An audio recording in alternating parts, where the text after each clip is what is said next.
साथियों, यह बात हम आपको पहले ही बता चुके हैं कि कतर पनौती भरा देश है।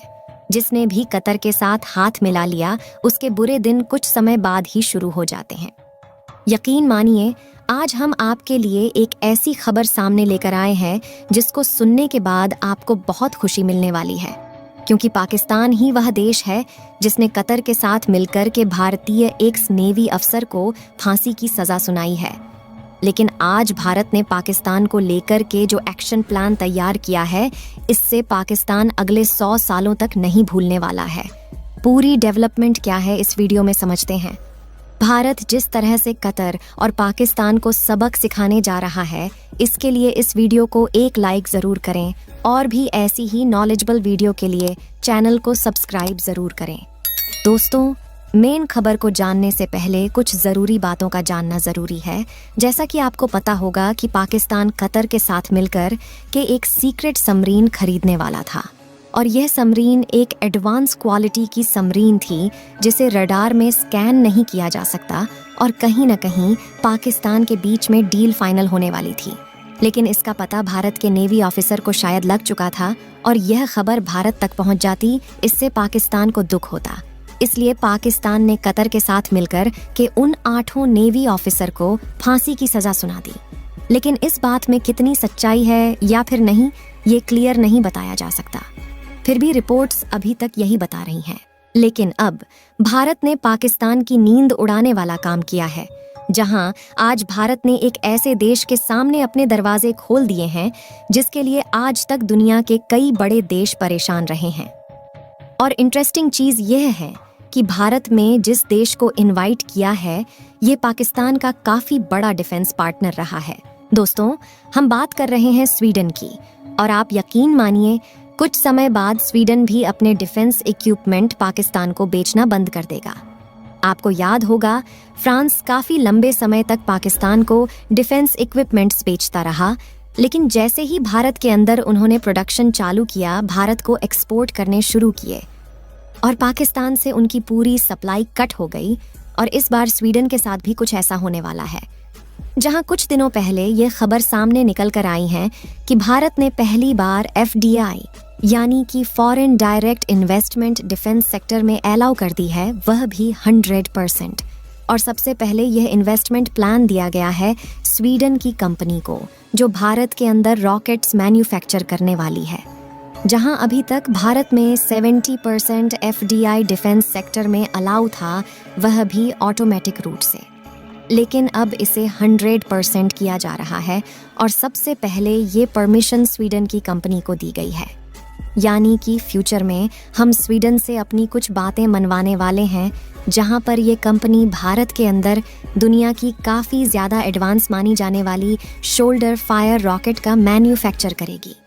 और यहाँ पर इतनी एडवांस क्वालिटी में इन फायर रॉकेट को तैयार किया जाएगा, जिन्हें भारत के डोमेस्टिक मार्केट के साथ साथ इंटरनेशनली भी एक्सपोर्ट किया जाएगा।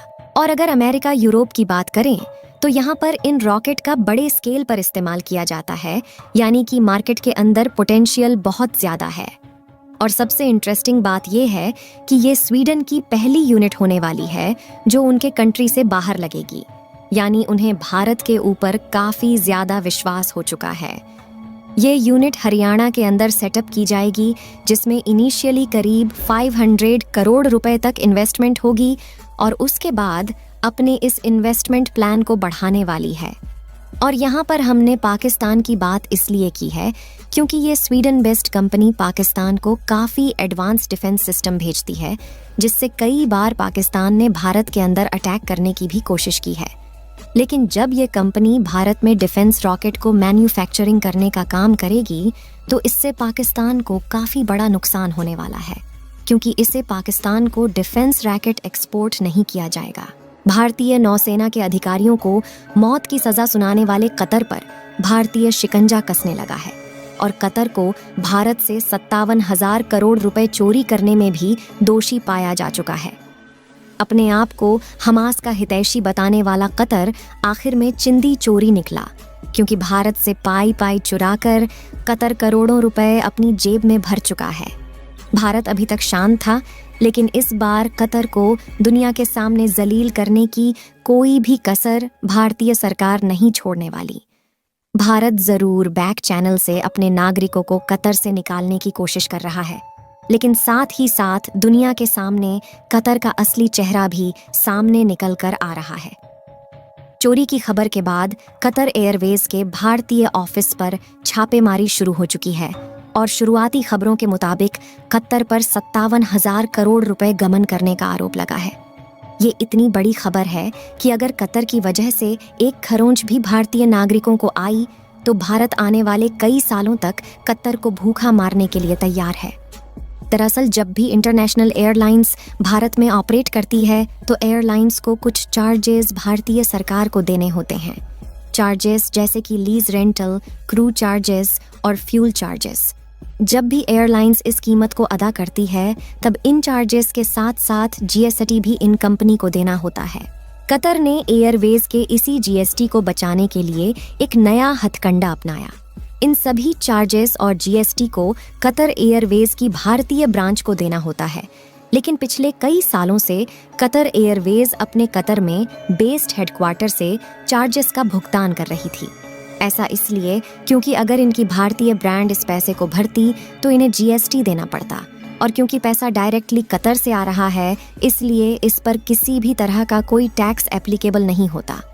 आपको बता दें कि दुनिया में अरब देशों को डेवलप और काफ़ी अमीर देशों की लिस्ट में गिना जाता है, लेकिन इस टैक्स चोरी के मामले में सभी अरब देशों की एयरलाइंस का नाम सामने आया है, जैसे कि Etihad, Emirates, Saudi airlines, Air Arabia और ओमान एयर। अब इसे कॉन्सिडेंस नहीं माना जा सकता, क्योंकि जब भारत के नागरिकों की जान खतरे में है तब भारत ने स्ट्रिक्ट एक्शन लिया है। लेकिन यह केवल 57,000 करोड़ रुपए की चोरी नहीं है। फाइनेंशियल ईयर 2013 से 2024 के बीच अभी तक इन एयरलाइंस की वजह से करीबन 1,30,000 करोड़ रुपए का नुकसान भारतीय अर्थव्यवस्था को उठाना पड़ा है। अब बात ये आती है कि भारत अब किस तरह से पैसे निकलवा सकता है, क्योंकि यह कोई छोटी मोटी चोरी नहीं है।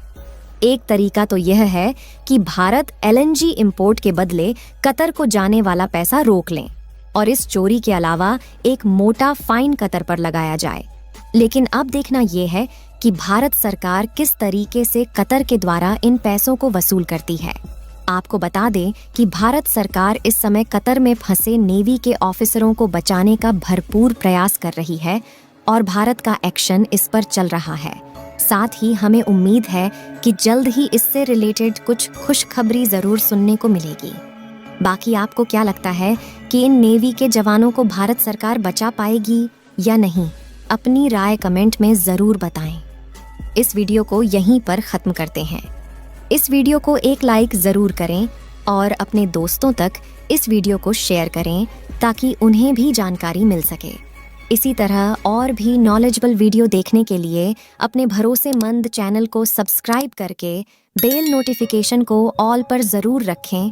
वीडियो को अंत तक देखने के लिए धन्यवाद।